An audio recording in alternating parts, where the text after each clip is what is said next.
Nirbhaya news, आरंभ से अंत तक हर खबर पर हमारी नजर।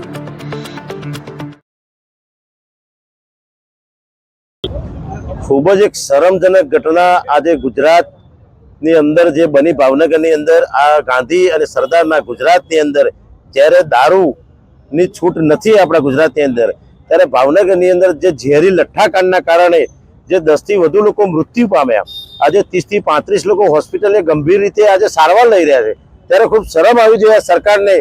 के पोतानुं गृह मंत्रालय आज शुं कामगीरी करी रही है। गुजरात एक एक खूणा में एक एक तालुका में एक एक गाम में एक एक फरियानी अंदर जयरे छूटथी रेलमछेल थती होय दारूनी अने तंत्र ઊંઘતું હોય मारे पूछवुं छे आ राज्यना गृहमंत्री ने के तमारुं पोलीस तंत्र क्यां छे। ज्यारे ज्यारे प्रजाना प्रश्नो माटे कोंग्रेस द्वारा આવી બાબતોને લઈને આંદોલન કરવામાં આવે તો સમગ્ર પોલીસને કોંગ્રેસના આંદોલનો તોડવા માટે પોલીસને લગાવી દેવામાં આવે છે, પણ ક્યારે વિચારતો નથી કે જે ગામડામાં રહેતો માણસ ખેત મજૂર છે એવા નિર્દોષ લોકો આવા ઝેરી લઠ્ઠાકાંડના કારણે મૃત્યુ પામે છે અને પરિવાર બરબાદ થાય છે।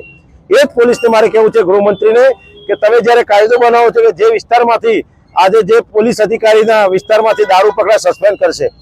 કઈ જગ્યાએ દારૂ નથી મળતો હું પૂછું છું, કેટલા પોલીસ અધિકારીને તમે સસ્પેન્ડ કરશો? તમે તમારી નૈતિક ફરજ ભૂલી ગયા છો અને એના કારણે ભાવનગરની અંદર જે પ્રમાણે આજે લોકો નિર્દોષ લોકો આજે મૃત્યુ પામે છે એ બાબતે અરવલ્લી જિલ્લા કોંગ્રેસ દ્વારા આજે